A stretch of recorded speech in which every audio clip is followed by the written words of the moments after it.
আল্লাহর কথাগুলি হচ্ছে একমাত্র সত্য, যেখানে মিথ্যার কোনো অবকাশ নাই। মিথ্যা আছে, কিন্তু আমাদের জন্য দুর্ভাগ্য যে সত্য যেখানে আছে সেখানে আমরা আসি না।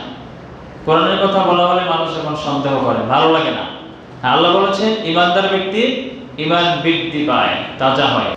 ওয়াইযা তুলিয়াত আলাইহিম আয়াতুহু, ঈমানদার ব্যক্তির নিকট যখন কোরআন তেলাওয়াত করা হয়, যাদাতুহুম ঈমানা, তাদের ঈমানটা আরো বেড়ে যায়। সুবহানাল্লাহ বলেন।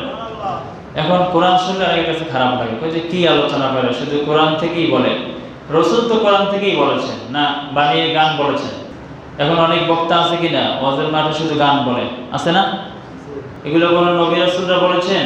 কোন দলিল আছে? কোন সাহাবারা বলেছেন? তাহলে এগুলো এখন ভালো লাগে। কোরআনের কথা বললে না কি আলোচনা করে, শুধু কোরআন থেকেই বলে।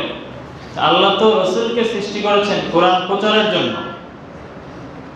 সূরা মায়েদার 67 নম্বর আয়াতে বলেছেন, ইয়া আইয়ুহার রাসূল, হে রাসূল, আমাদের রাসূলকে বলছেন কি, ইয়া আইয়ুহার রাসূল বাল্লিগ মা উনজিলা ইলাইকা মির রাব্বিক, তোমার রবের পক্ষ থেকে যে বাণী নাজিল করা হয়েছে তা তুমি প্রচার করো। সুবহানাল্লাহ।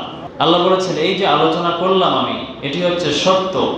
যালিকা বিআন্নাল্লাহা হুয়াল হক ওয়া আন্নাহু ইউহয়িল মাউতা ওয়া আন্নাহু আলা কুল্লি শাইইন কাদির। এভাবেই আল্লাহ মৃত্যু থেকে আবার জীবন দান করবেন তোমাদেরকে। সুবহানাল্লাহ।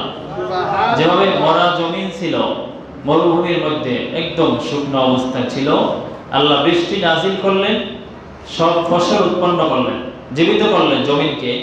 অনুরূপভাবে মৃত্যুর পরে আবার তোমাদেরকে জীবিত করতে পারবেন।